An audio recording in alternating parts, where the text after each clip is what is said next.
Hello student, स्वागत है आपका आईसीटी वर्चुअल क्लासेस में। मैं हूं कविता, आपकी बायो टीचर। उम्मीद करती हूँ आप सभी अच्छे होंगे और स्वस्थ होंगे। तो क्लास हम कंटिन्यू करेंगे अपना चैप्टर जिसका नाम है principle of inheritance and variation. तो हम इस चैप्टर में देख रहे थे, हमने कहा कि जब हम देखते हैं कि जो एक जनरेशन होती है, ये जो कैरेक्टर होते हैं वो दूसरी जनरेशन में पास हो जाते हैं। कैसे हमें पता चला? हमने देखा कि काफी हद तक हमारा जो बिहेवियर होता है, काफी हद तक हमारा जो फिजिकल अपीयरेंस होता है वो हमारे पेरेंट्स जैसा होता है। ऐसा क्यों होता है, इसके क्या रीजन है, यही सारी चीजें हम इस चैप्टर में पढ़ रहे थे। और आपने यहाँ पे जाना था, कुछ प्रिंसिपल हमारे पास आए थे, कुछ लॉज हमारे पास आए थे, जिसकी वजह से हमने जाना था कि वो कौन कौन सी चीजें होती हैं, वो क्या रीजन है कि एक जो जनरेशन है उसके जो कैरेक्टर्स हैं वो दूसरी जनरेशन में पास हो रहे हैं। क्या क्या चीजें अभी तक आपने पढ़ी हैं देख लेते हैं। सबसे पहले कुछ टर्म्स को हमने यहाँ पे डिफाइन किया था, जिसमें आपने जीन्स के बारे में जाना, एलील के बारे में जाना, जीन लोकस के बारे में जाना, होमोजाइगस और हेटेरोजाइगस के बारे में जाना। जब भी आप जेनेटिक्स स्टार्ट करते हैं तो ये जो टर्म्स होते हैं इंपॉर्टेंट होते हैं जानने, क्योंकि जब तक आप इन टर्म्स को नहीं जानेंगे तब तक आप समझ नहीं पाएंगे कि आखिर ये जो लॉ है उसमें हो क्या रहा है। जीन्स के बारे में आप जानते हैं, जीन्स के एक पीस ऑफ डीएनए है। डीएनए का वो पार्ट है जिससे एक प्रोटीन का फॉर्मेशन होता है, और वो जो प्रोटीन है वो किसी कैरेक्टर के लिए रिस्पॉन्सिबल होती है। ठीक है।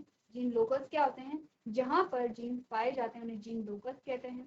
फिर होमोजाइगस और हेटेरोजाइगस के बारे में आपने बात की। आपने कहा कि अगर किसी जीन के जो एलील हैं वो होमोजाइगस कंडीशन में आते हैं, होमोजाइगस यानी एक जैसे हैं। आपने कैरेक्टर और ट्रेट की बात की थी। हमने क्या बात की थी? हमने कहा था कैरेक्टर और ट्रेट होते हैं।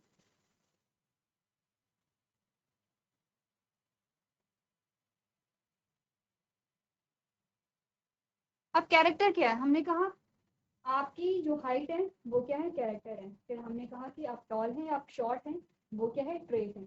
आपने कहा कि आपकी जो बालों का कलर है वो एक कैरेक्टर है, अब बाल व्हाइट हैं या ब्लैक हैं वो आपके क्या है? ट्रेट है। ठीक है। तो यहाँ पे क्या है? अगर हमने कहा कोई भी जो जीन पेयर है, कोई भी जो जीन पेयर है, हमेशा हमने कहा कि जो जीन्स होते हैं वो किस में होते हैं? पेयर में होते हैं। ठीक है। पेयर में होते हैं तो दोनों जो जीन्स है, फॉर एग्जाम्पल अगर हम हाइट की बात करें, हमने कहा एक जीन है कैपिटल टी और दूसरा जीन है कैपिटल टी। दोनों जो टी हैं उनका जो कैरेक्टर है वो सेम है और ट्रेड भी इनका सेम ही होगा। सारी चीजें हम डिस्कस कर चुके हैं, बहुत ज्यादा डिटेल में नहीं जाएंगे, एक जनरल आइडिया लेंगे यहाँ पर। तो हमने कहा कि यहाँ पे क्या है, ये जीन के क्या है? दो एलील हैं। ठीक है। दोनों एलील क्या है? यहाँ पे हमने कहा होमोजाइगस कंडीशन में। होमो का मतलब होता है जो एक जैसे दिख रहे हैं। आपने कहा दोनों टी कैसे हैं? कैपिटल है। सिर्फ अगर आप देखेंगे, आपने कहा दोनों टी कैपिटल है तो दोनों टी एक जैसे हैं, तो हम कह सकते हैं कि होमोजाइगस हैं, क्योंकि दोनों टी एक ही कैरेक्टर के लिए रिस्पॉन्सिबल है। अब क्या होता है? हमने कहा कि किसी कैरेक्टर के लिए जो जीन्स होते हैं, जीन्स क्या होते हैं? कैरेक्टर के लिए तो सेम ही होते हैं, सेम ही कैरेक्टर होता है, ट्रेट उनके अलग अलग हो सकते हैं। जैसे कि यहाँ पे अगर हम देखें, हमने कहा कैरेक्टर भी सेम है क्योंकि हाइट को क्या कर रहे हैं? रिप्रेजेंट कर रहे हैं। ठीक है। तो हमने कहा ट्रेड भी सेम है क्योंकि ये भी क्या है? हाइट के लिए रिस्पॉन्सिबल है और ये भी क्या है? हाइट के लिए रिस्पॉन्सिबल है। इसके बाद अगर हम दूसरा एग्जाम्पल है, हमने क्या? Capital T small T. अब इन दोनों के जो कैरेक्टर है वो सेम है। कैरेक्टर यहाँ पे फिर भी सेम होगा क्योंकि दोनों ही क्या कर रहे हैं? हाइट के लिए रिस्पॉन्सिबल है। लेकिन हमने कहा जब कैपिटल टी की बात आई तो हमने कहा ये क्या है? टॉलनेस के लिए रिस्पॉन्सिबल है। और जब स्मॉल टी की बात आई तो हमने कहा ये ड्वार्फनेस के लिए रिस्पॉन्सिबल है। ट्रेट यहाँ पे अलग अलग हो गए हैं।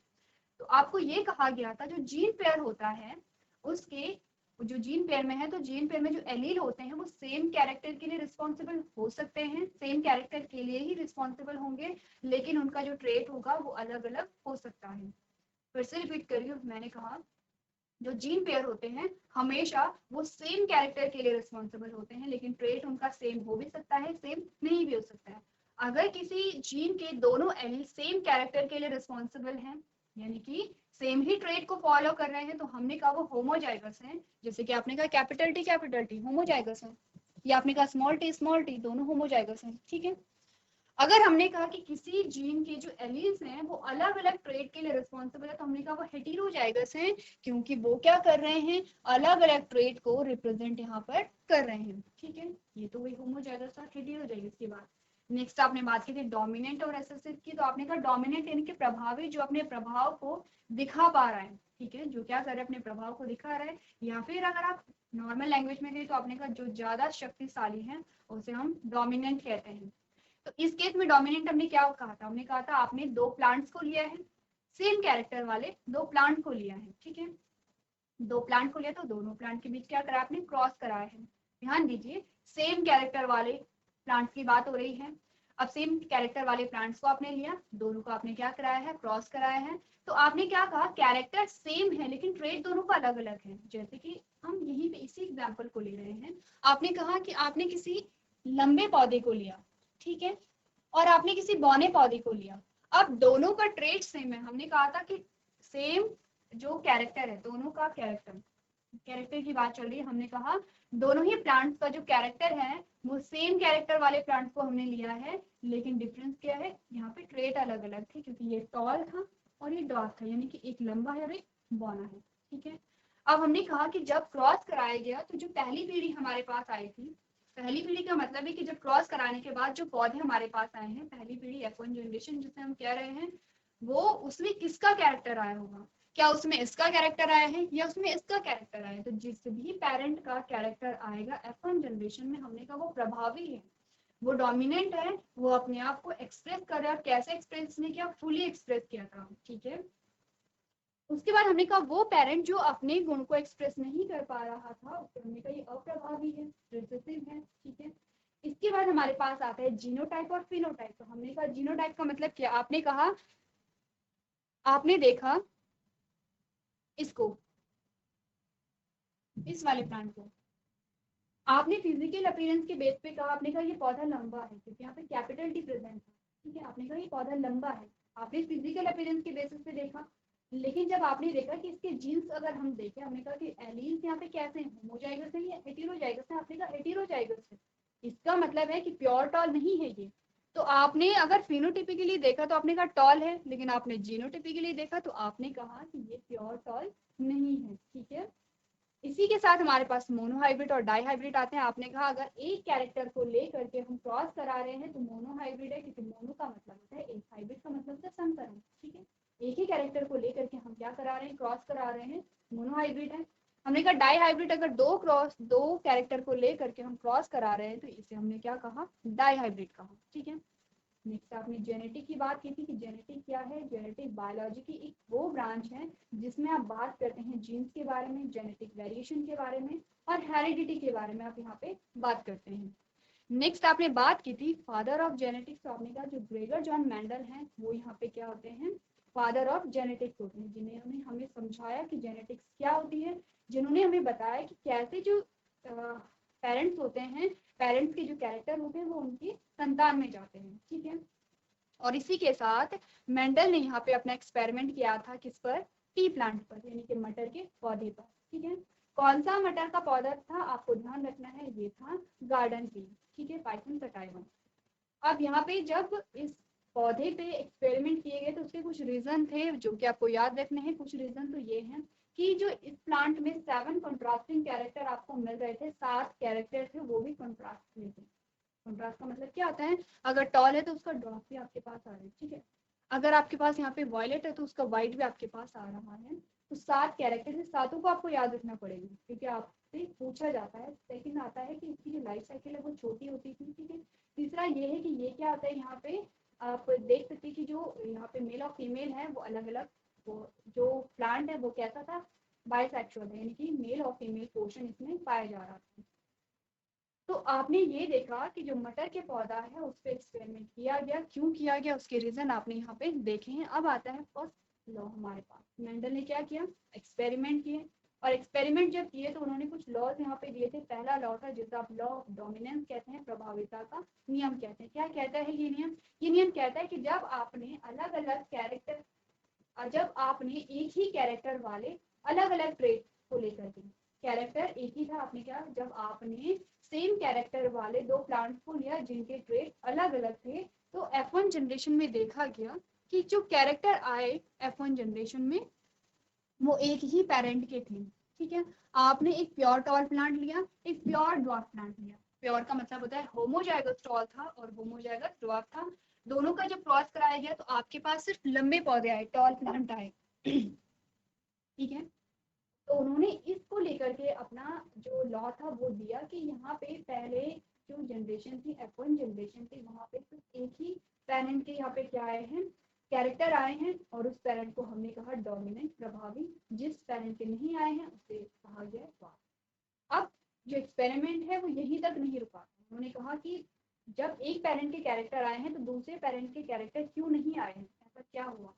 उन्होंने क्या किया, F1 जनरेशन के बीच में सेल्फ क्रॉस करा दिया। क्या होता है सेल्फ क्रॉस, हमने सारे क्रॉस करके देखे हैं, ठीक है, इसीलिए हम यहाँ पे क्या करेंगे, जल्दी से रिवाइज करेंगे। तो उन्होंने क्या किया, यहाँ पे टेस्ट क्रॉस उन्होंने देखा, उन्होंने सेल्फ क्रॉस यहाँ पे कराया। सेल्फ क्रॉस में उन्होंने क्या किया, जो F1 जनरेशन थी उसी के बीच में क्रॉस कराया और उनके पास 4 प्रकार की संतति आई थी। उन्होंने कहा था एक तो प्योर टॉल है, उन्होंने कहा था 2 कैसे हाइब्रिड टॉल है, उन्होंने कहा था एक प्योर कैसे बाप है। तो उन्होंने पाया कि जो स्मॉल टी है वो अपने आप को तभी एक्सप्रेस कर पा रहा है जब वो होमोजाइगस कंडीशन में है, क्योंकि जब वो हेटेरोजाइगस कंडीशन में आ रहा है, जब वो कैपिटल टी के पास आ रहा है तो वो अपने आप को एक्सप्रेस नहीं कर पा रहा है, क्योंकि ये क्या है, ज्यादा शक्तिशाली है, ठीक है, ये क्या है, डोमिनेंट है, और ये अपने आप को तभी एक्सप्रेस कर पा रहा है जब ये कैसा होगा, होमोजाइगस कंडीशन में होगा, यानी कि दोनों एलील क्या कर रहे होंगे, सेम ट्रेट को फॉलो कर रहे होंगे, ठीक है। इसके बाद आता है इस लॉ के कुछ क्या है, एक्सेप्शन भी है, अपवाद भी होते हैं। जैसे कि आपने कहा कि कोई एक रूल है, कोई एक नियम है, वो सब पे लागू होता है, लेकिन कोई एक व्यक्ति है उस पर लागू नहीं होता, आप कहते हैं ये अपवाद है, ठीक है, क्योंकि ये रूल को फॉलो नहीं कर रहा है।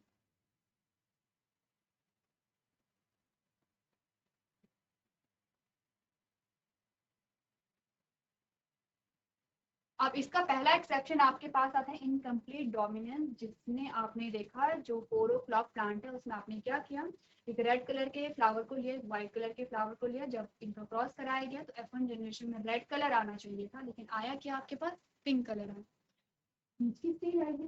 अब यहाँ पे एक बात ये हुई कि जो रेड कलर है वो डोमिनेंट तो है, लेकिन वो फुली डोमिनेंट नहीं है, वो अपने आप को हाफ एक्सप्रेस कर पा रहा है जब वो हेटेरोजाइगस कंडीशन में है। अदरवाइज यहाँ पे क्या आ रही है, बीच की कंडीशन आपको देखने को मिल रही है। पहला एक्सेप्शन आ गया है। दूसरा एक्सेप्शन आता है आपके पास कोडोमिनेंस का। कोडोमिनेंस में क्या है, कोडोमिनेंस में आपको ये देखने को मिला, आपके पास ब्लड ग्रुप का एग्जाम्पल है, आपने देखा होगा कि जो काव होती है, काव का भी एग्जाम्पल आपके पास आता है कि यहाँ पे जब 2 अलग अलग ट्रेट वाले, ध्यान रखिए ट्रेट की बात हो रही है, अलग अलग ट्रेट वाले आपने क्या किया, जब क्रॉस कराया गया तो F1 जनरेशन में देखने को मिला कि कोई ना तो डोमिनेंट था ना कोई रेसेसिव था। आपके पास एग्जांपल आता है ब्लड ग्रुप ए बी का, आपने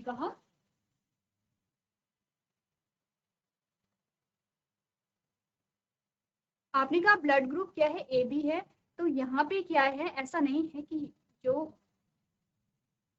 ब्लड ग्रुप ए बी में ऐसा नहीं है कि ए यहाँ पे क्या होगा, ज्यादा डोमिनेंट है, या बी यहाँ पे क्या है, रेसेसिव है, दोनों क्या है, इक्वली यहाँ पे क्या है, प्रेजेंट है, ठीक है, इतनी बात क्लियर है। दोनों में डिफरेंस आप ध्यान दीजिए, इनकम्प्लीट डोमिनेंस और को डोमिनेंस है। इनकम्प्लीट डोमिनेंस में हमारे पास डोमिनेंट पेरेंट था, लेकिन वो अपने आप को फुली डोमिनेट कर पा रहा था। को डोमिनेंस में ना तो कोई डोमिनेंट है ना ही कोई कैसा है, रेसेसिव यहाँ पे आ रहा है। ये है आपके पहले लॉ के एक्सेप्शन। सेकेंड लॉ आपके पास आता है लॉ ऑफ सेग्रीगेशन, जिसमें आपको इतना बताया गया है कि जब भी यहाँ पे गैमीट का फॉर्मेशन होगा तो यहाँ पे जो जीन पेयर हैं, जो एलील आपको दिख रहे हैं, वो सेग्रीगेट हो करके अलग अलग गैमीट में चले जाएंगे और गैमीट सिर्फ एक ही जीन को कैरी यहाँ पे करेगा, ठीक है, इतनी बात क्लियर है। नेक्स्ट जो थर्ड लॉ हमारे पास आता है वो है लॉ ऑफ इंडिपेंडेंट असॉर्टमेंट, जिसमें आपसे कहा गया है कि जब भी यहाँ पे गैमीट का फॉर्मेशन होता है तो गैमीट फ्री है कि किस गैमेट को किसके साथ फ्यूज होना। ध्यान दीजिए, जो एक ही पेरेंट है, एक ही पेरेंट के गैमेट आपस में फ्यूज नहीं करेंगे, 2 पेरेंट के गैमेट हैं, जैसे कि हमने कहा यहाँ पे अगर आप इसकी बात करें तो यहाँ पे 4 गैमेट बने हैं, 4 इस प्रकार, आपने कहा यहाँ पे 4 गैमेट बने हैं, 4 यहाँ पे बने हैं और 4 यहाँ पे बने हैं, यानी कि 4 मेल के बने हैं और 4 फीमेल के बने हैं। अब हमने क्रॉस करके भी यहाँ पे देखा था, हमने कहा था ये चारों गैमेट फ्री हैं कि इन्हें किसके साथ फ्यूज होना है, ये चाहे इसके साथ फ्यूज हो या इसके साथ फ्यूज हो या इसके साथ फ्यूज हो, ये गैमेट फ्री है यहाँ पर। और इसीलिए हमने जितने भी कॉम्बिनेशन पॉसिबल थे हमने सारे क्रॉस किए और आपके पास यहाँ पे कितने आए, 16 संतति आपके पास आई F2 जनरेशन में, ठीक है, यानी कि जितनी भी पॉसिबल थे हमने यहाँ पे किया और आपके पास रेशियो क्या आया था, 9:3:3:1। अब ध्यान दीजिए, जो आपका पहला लॉ है, पहले लॉ में भी रेशियो इंपॉर्टेंट है क्योंकि जीनोटिपिक और फिनोटिपिक रेशियो अलग अलग है, ठीक है। आपका जो थर्ड लॉ है वहां पे भी रेशियो इंपॉर्टेंट है क्योंकि आपके पास ये रेशियो यहाँ पर आता है, ठीक है। इसके बाद हमने डिस्कस किया था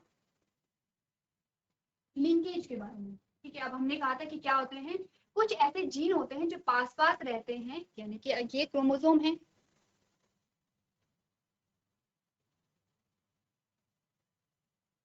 ये आपके पास क्रोमोसोम आते हैं, यहाँ पे एक जीन है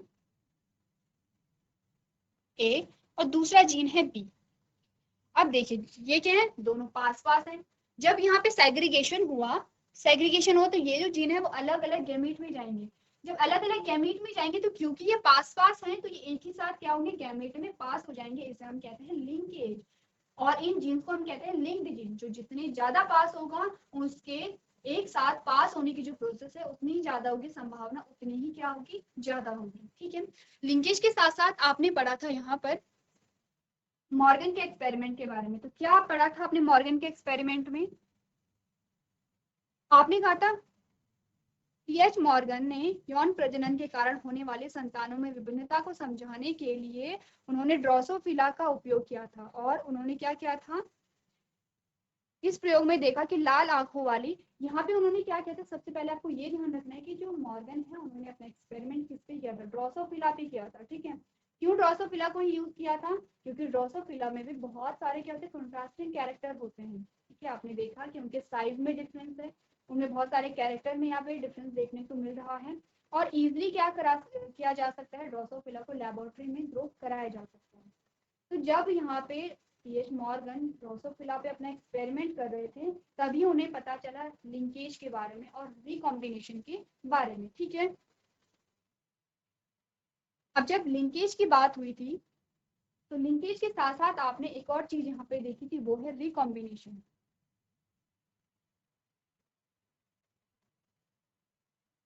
आपने बात की थी रिकॉम्बिनेशन की। रिकॉम्बिनेशन में आपने क्या देखा, आपने कहा देखिए ये जो एक्सपेरिमेंट, ये जो क्रॉस है ये हमने अच्छे से किया था, यहाँ पे आपने देखा था किस प्रकार से आप देखेंगे। ठीक है, तो क्या होता है लिंकेज में, आपने क्या देखा, लिंकेज में आपने कहा कि कोई क्रोमोसोम है, ये एक क्रोमोसोम है, इसमें क्या है, एक जीन है ए और दूसरा जीन है बी।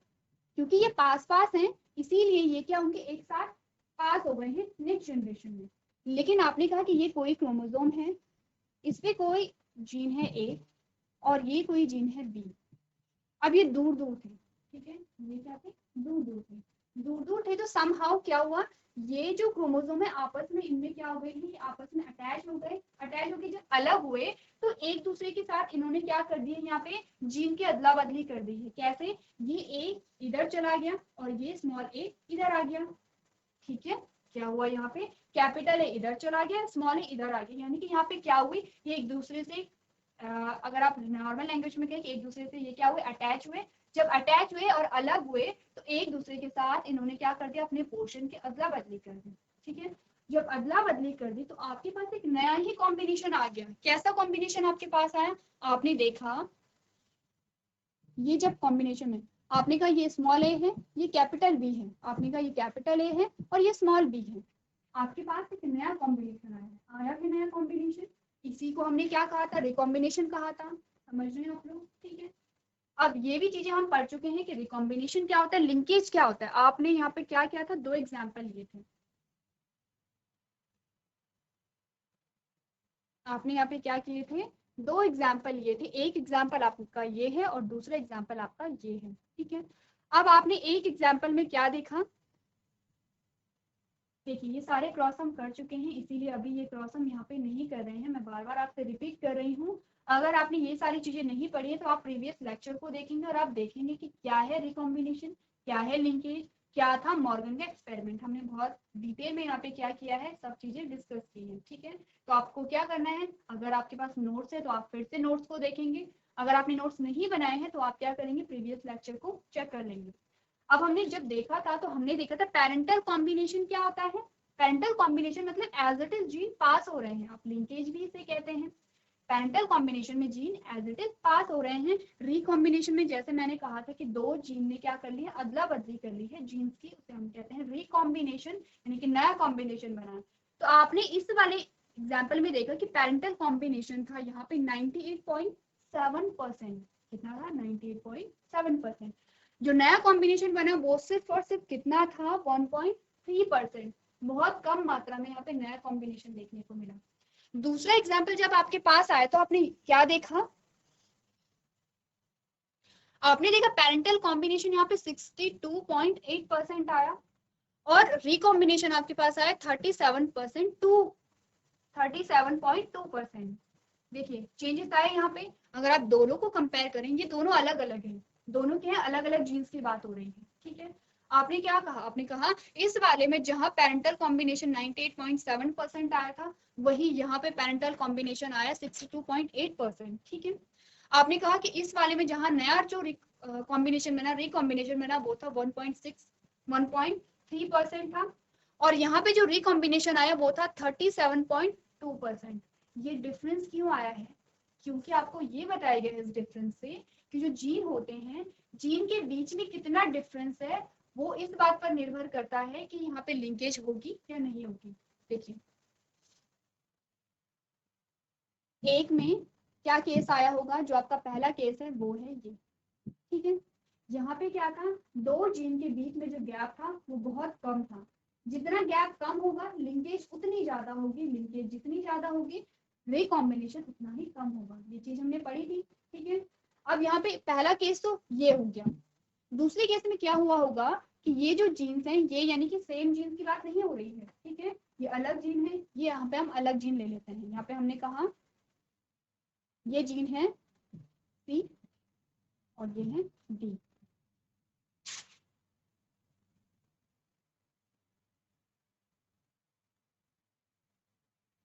आपने कहा ये जीन है सी और ये है डी। अब आप क्या देख रहे हैं, दोनों जीन के बीच का जो डिस्टेंस है वो ज्यादा है।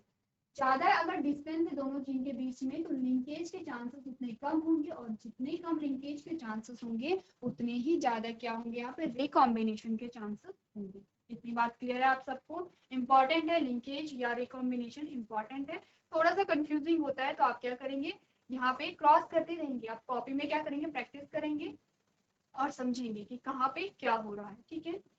तो यहाँ तक की बात हम कर चुके थे और हमारे इस चैप्टर का जो नेक्स्ट टॉपिक आता है वो है म्यूटेशन, जिसे आप कहते हैं उत्परिवर्तन। क्या होता है उत्परिवर्तन, आपने पढ़ा है जो जीन होते हैं, कितने जीन हमारे पास, जो क्रोमोसोम होते हैं, क्रोमोसोम कितने हमारे पास होते हैं, आपने कहा 46 क्रोमोसोम, जिसे आप क्या कहते हैं 23 पेयर भी कहते हैं, ठीक है। हमारी हर एक सेल में कितने ही क्रोमोसोम है। अब ये जो क्रोमोसोम है इनका अगर आप देखें जो सीक्वेंस होता है वो फिक्स होता है, जो नंबर्स होते हैं वो फिक्स होते हैं, जो पोजीशन होती है वो फिक्स होती है। ऐसा नहीं है कि कोई भी जीन कहाँ पे भी आ गया है। आप देखेंगे आपकी हर एक सेल में जो नंबर ऑफ क्रोमोसोम है वो सेम है। हर एक सेल में हमारे 46 क्रोमोसोम ही होते हैं। ध्यान रखिए यहाँ पे हम बात कर रहे हैं नॉर्मल सेल की, हम गैमीट की बात यहाँ पे नहीं कर रहे हैं, ठीक है। जब गैमीट बनते हैं तब हमारी जो गैमीट होते हैं वहाँ पे हाफ नंबर ऑफ क्रोमोसोम हो जाता है, जिसे आप कहते हैं कि 23 क्रोमोसोम हो गए हैं, आप कहते हैं हैप्लॉइड है। हम बात कर रहे हैं नॉर्मल सेल की, ठीक है, क्योंकि हमारी जो पूरी बॉडी है वो किस प्रकार की है, डिप्लॉइड है। अब यहाँ पे क्या है, आपकी हर एक सेल में जो क्रोमोसोम का नंबर है वो सेम क्रोमोसोम का नंबर होगा, ठीक है। क्रोमोसोम का नंबर सेम है प्लस जीन भी सेम होंगे, ठीक है। आपको देखिए आपको क्या कहा गया है कि हमारी पूरी बॉडी में जीन्स भी सेम होते हैं, क्रोमोसोम भी सेम होते हैं, लेकिन फिर भी आप देखते हैं कि अलग अलग पार्ट में अलग अलग चीजें होती हैं। आप देखते हैं इंसुलिन हर जगह से रिलीज नहीं हो रहा है। सबसे पहले आपके लिए एक क्वेश्चन है कि जो इंसुलिन है वो कहाँ से सिक्रीट होता है, वो आपके लिए होमवर्क है, आप ये ध्यान रखिए। आप ये देखेंगे कि इंसुलिन जो है क्या होता है, कहाँ से सिक्रीट होता है, क्या इसका फंक्शन है, ये आप घर से पढ़ के लेके आएंगे। नेक्स्ट हमारा लेक्चर होगा उसमें मैं आपको बताऊंगी कि इंसुलिन क्या होता है, कहाँ से सिक्रीट होता है। तो अभी के लिए हमने कहा कि जो इंसुलिन है, मैं आपको इतना बता देती हूँ, इंसुलिन हर एक बॉडी पार्ट से सिक्रीट नहीं हो रहा है। आप कहेंगे कि आपकी स्किन से जो इंसुलिन है वो निकल रहा है, ऐसा नहीं होता है। इंसुलिन एक ही जगह से निकल रहा है। तो क्या इंसुलिन के निकलने के लिए, इंसुलिन के सिक्रीशन के लिए जो जीन रिस्पॉन्सिबल है, क्या वो सिर्फ एक ही पार्ट में प्रेजेंट है, क्या अदर बॉडी पार्ट में प्रेजेंट नहीं है? क्योंकि अभी तो हमने कहा था कि हमारी पूरी बॉडी में जो क्रोमोसोम है वो सेम होते हैं, क्रोमोसोम में जो जीन्स का सीक्वेंस है वो सेम होता है, सेम ही जीन्स होते हैं। तो ऐसा क्यों है कि हमारी पूरी बॉडी से इंसुलिन सिक्रेट नहीं हो रहा है, सिर्फ एक ही बॉडी पार्ट से हो रहा है? उसका रीजन है कि जो जीन्स होते हैं वो क्या होते हैं, किस पार्ट में एक्टिवेट है उस पर डिपेंड करता है। ऐसा नहीं है कि जो आपकी पूरी बॉडी में आपकी जितनी भी सेल्स होंगे वहां पे इंसुलिन का जीन होगा, लेकिन वहां पे वो एक्टिवेट नहीं होगा, वो एक पर्टिकुलर ऑर्गन में ही एक्टिवेट होगा और उसी पर्टिकुलर ऑर्गन से आपका इंसुलिन सिक्रीट हो रहा होगा। समझ रहे हैं आप बात को? यानी कि हमारे पास जो जीन्स होते हैं वो है तो सेम, लेकिन कहाँ पे वो एक्टिवेट है वो इस बात पे निर्भर करता है, जिससे कि आपको देखने को मिलता है कि अलग अलग जो हमारे बॉडी पार्ट है उनका फंक्शन अलग अलग हो रहा है, अलग अलग सिक्रीशन है, अलग अलग आप कैरेक्टर देख रहे हैं। इससे हमें ये पता चलता है कि जो जीन्स है, जीन कहाँ पे किस प्रकार का जीन एक्टिवेट है, वही कैरेक्टर के लिए रिस्पॉन्सिबल होते हैं। ये तो थी बात इसकी जीन्स की, ये तो बात थी क्रोमोसोम की कि हमारे पास 3 क्रोमोसोम होते हैं। अब क्या हो अगर क्रोमोसोम के सीक्वेंस में या क्रोमोसोम के नंबर में या क्रोमोसोम की पोजीशन में चेंजेस आ जाए तो क्या होगा? आपको क्या कहा गया था जब हमने चैप्टर स्टार्ट किया था, तो हमने क्या बात की थी? ये आपका क्या है? डीएनए है।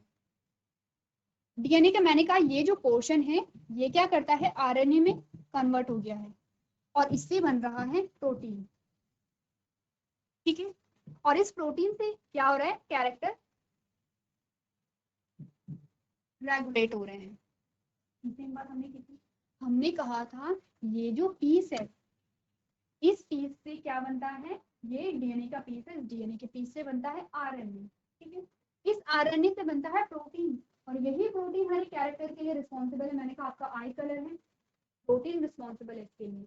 मैंने कहा आपका हेयर कलर है, प्रोटीन रिस्पॉन्सिबल है। आपके हेयर किस कैसे हैं, आपके स्ट्रेट हैं या कर्ल हैं, कैसे हैं, कौन रिस्पॉन्सिबल है? मैंने कहा प्रोटीन रिस्पॉन्सिबल है। आपकी हाइट किस प्रकार की है, आपका प्रोटीन रिस्पॉन्सिबल है। ठीक है, यानी कि हमारे हर एक कैरेक्टर के लिए क्या है, प्रोटीन रिस्पॉन्सिबल है। और आप ये भी जानते हैं कि डीएनए का ये जो पीस है इसे ही हमने क्या कहा था, जीन कहा था, यही हमारा जीन है। ठीक है, यानी हम कह सकते हैं कि हर एक कैरेक्टर के लिए जीन रिस्पॉन्सिबल है। ठीक है, अब यहाँ पे ये जो जीन है इसमें जो सीक्वेंस था वो नॉर्मल है। ठीक है, जो न्यूक्लियोटाइड्स हमारे पास आते हैं उनका जो सीक्वेंस है वो क्या कैसा था, नॉर्मल था, सामान्य था। नॉर्मल हमारे पास जीन है तो नॉर्मल हमारे पास आरएनए बना, नॉर्मल आरएनए बना तो नॉर्मल प्रोटीन बना, नॉर्मल प्रोटीन बना तो नॉर्मल हमारे पास कैसे आए, क्या आए, कैरेक्टर आए। अब सोचिए कि यहाँ पे अगर सीक्वेंस में चेंजेस आ जाएं तो क्या होगा, सीक्वेंस में चेंजेस आ जाए तो आरएनए के सीक्वेंस में भी चेंजेस आएंगे, तो प्रोटीन भी यहाँ पे कुछ अलग बनेगी और प्रोटीन ही यहाँ पे कुछ अलग बनी है तो कैरेक्टर भी यहाँ पे अलग आएंगे। ठीक है, नॉर्मल कैरेक्टर नहीं आएंगे, अलग कैरेक्टर आएंगे। तो हमारे जो यहाँ पे क्रोमोसोम है, हमारे क्रोमोसोम में किसी भी प्रकार का जो चेंज होता है, किसी भी प्रकार के, चाहे वो सीक्वेंस में क्रोमोसोम के नंबर में चेंजेस आए, ठीक है, क्रोमोसोम की पोजीशन में चेंजेस आए, क्रोमोसोम के सीक्वेंस में चेंजेस आए, तो इस प्रकार के चेंजेस को हम क्या कहते हैं, म्यूटेशन कहते हैं। ठीक है, जो म्यूटेशन होते हैं फिर उससे क्या होगा, जो कैरेक्टर आपको कुछ अलग ही कैरेक्टर देखने को मिलते हैं। तो म्यूटेशन कभी भी एकदम से नहीं होते हैं, धीरे धीरे म्यूटेशन आपको देखने को मिलता है। तो समझ आया, आपने कहा कि आपके जेनेटिक मटेरियल में किसी भी प्रकार का जो चेंज है उसे हम क्या कहते हैं, म्यूटेशन कहते हैं। चाहे आपके जेनेटिक मटेरियल के नंबर में चेंजेस आ रहे हैं, चाहे पोजीशन में चेंजेस आ रहे हैं, चाहे सीक्वेंस में चेंजेस आ रहे हैं। तो पढ़ लें, आपको क्या बताया गया है, the DNA sequence is specific to each organism, यानी कि डीएनए का अनुक्रम प्रत्येक जीव के लिए विशिष्ट है। तभी तो आपने देखा होगा कि डीएनए टेस्ट किया जाता है तो उसमें क्या देखा जाता है, सीक्वेंस को ही आप टेस्ट करते हैं। ठीक है, तो हर एक व्यक्ति में जो ये सीक्वेंस होता है ये स्पेसिफिक होता है, विशिष्ट होता है। नेक्स्ट आपको कहा गया है, it can sometimes undergo changes in its base pair sequence, और कभी कभी समहाउ क्या होता है, इसके बेस जोड़े अनुक्रम में परिवर्तन आ जाता है। अब परिवर्तन क्यों आते हैं इसकी भी अलग अलग रीजन होते हैं, आप आगे जाके पढ़ेंगे कि परिवर्तन के क्या, आप देख सकते हैं कि कुछ क्या होते हैं, केमिकल रीजन भी होते हैं इसके, कुछ बायोलॉजिकल रीजन भी होते हैं। तो अलग अलग रीजन होते हैं यहाँ पे कि क्यों इनमें चेंजेस आ रहे हैं। It is termed as mutation, तो इसे हम क्या कह रहे हैं, इसे हम उत्परिवर्तनवाद कहते हैं, उत्परिवर्तन कहते हैं। A mutation may lead to changes in protein translated by the DNA. उत्परिवर्तन से डीएनए द्वारा अनुवादित प्रोटीन में परिवर्तन हो सकता है। यही हमने सही बात की थी। हमने कहा था कि जब इस डीएनए के पोर्शन में ही चेंजेस आ गए हैं तो आरएनए भी अलग सी बनेगी, तो प्रोटीन भी क्या बनेगा, अलग से बनेगा। यही चीज आपको बता रखी है, ठीक है। नेक्स्ट हमने कहा usually the cells can recognize any damage caused by mutation and repair it before it become permanent. आमतौर पर क्या होता है कि कोशिकाएं उत्परिवर्तन के कारण होने वाली किसी भी क्षति को पहचान सकते हैं और स्थायी होने से पहले उसकी मरम्मत कर सकती हैं, क्योंकि म्यूटेशन क्या होते हैं, खतरनाक भी होते हैं। कुछ हेल्पफुल भी होंगे लेकिन कुछ कैसे होते हैं, खतरनाक भी होते हैं। तो ये आपने क्या समझा, म्यूटेशन के बारे में समझा। तो आप क्या करेंगे, सबसे पहले क्या होता है म्यूटेशन, ये अपनी कॉपी में नोट कर लेंगे।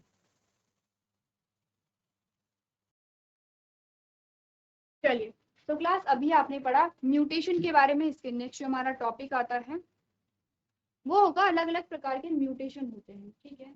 और अलग अलग प्रकार के म्यूटेशन में क्या क्या आप देखेंगे, जो भी एग्जाम्पल आपके पास आते हैं उन म्यूटेशन की वजह से कौन कौन सी डिजीजेस होती हैं, ये हम यहाँ पे डिस्कस करेंगे, ठीक है।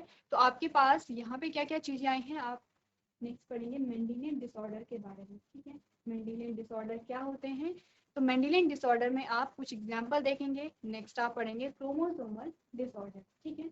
आपका जो चैप्टर का ये टॉपिक है, लास्ट टॉपिक है, तो आपको अच्छे से इसे समझना है। इससे पहले जो भी आपको पढ़ाए गए हैं, जो लॉज आपने किए हैं, वो सारे आप यहाँ पे रिवाइज करके आएंगे। जो भी होमवर्क आपको दिया है, मैंने आपको कहा है इंसुलिन के बारे में आप पढ़ के आएंगे, तो सारे बच्चे अपना होमवर्क कंप्लीट करेंगे। तो आज के सेशन में हम इतना ही करेंगे। अभी तक क्लास में बने रहने के लिए आपका धन्यवाद।